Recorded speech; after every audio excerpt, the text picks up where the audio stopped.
So we're going to change a cartridge in a Pentro wall mixer, and we're just showing you how to do it. If it's leaking out of here, you don't have to turn the water off. If it's actually leaking because when it's still turned off and it's dripping through a tap or your bath spout or something like that, you need to turn the water off. So we'll show you both ways to do it in easy steps. You can get a Stanley knife, or you can use a little screwdriver, and what you'll do is you'll flick out, it'll be on the top or the bottom. There is a little plastic grommet that actually hides the little screw. It's either at the top or it will be underneath the handle at the bottom, depending on what model you have.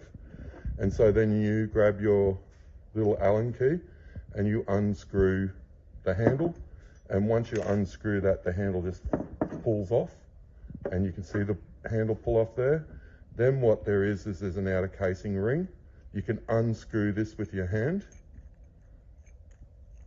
Once you unscrew this in your hand, you'll see that there's obviously a nut.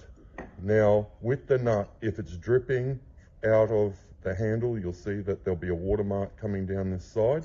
What you can do is you can get your shifting spanner or a spanner, and just all you have to do is tighten that nut up and see if it stops dripping. If it does stop dripping, well then you've solved your problem.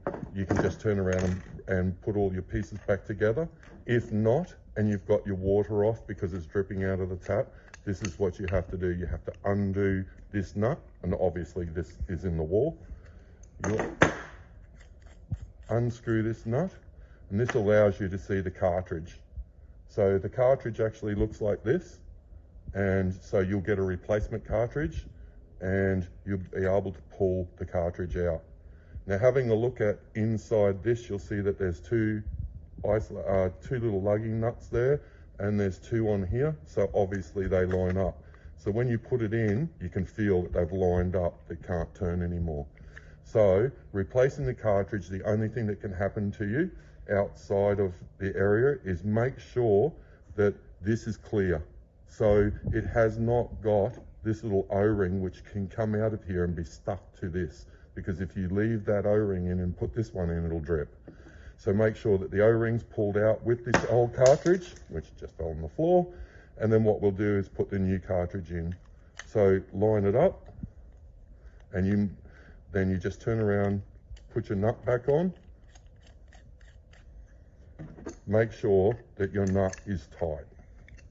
So not over tight, but don't make it that it's loose. Then simply put the cover ring back on it, throw your handle back on, tighten up the little grommet screw to hold the handle on, and once you've tightened that up, replace the cap that makes it obviously hide the grommet. And once you've done all that and it's all back together, problem solved.